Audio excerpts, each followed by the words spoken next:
Okay, so new headlight switch in. Great, not an issue. Lights are on.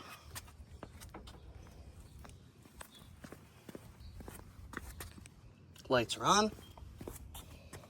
No headlights. Okay.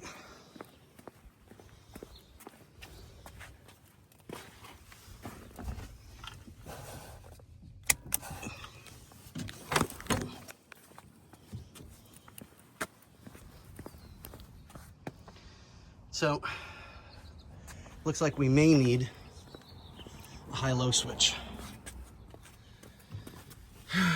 Lovely.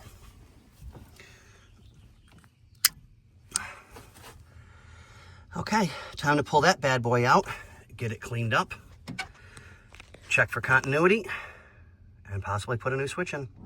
And we're back. So, found the problem. That is so rusted and rotted into place, I can't even get it out. So I'm gonna try and get that out to hopefully we can salvage the connector.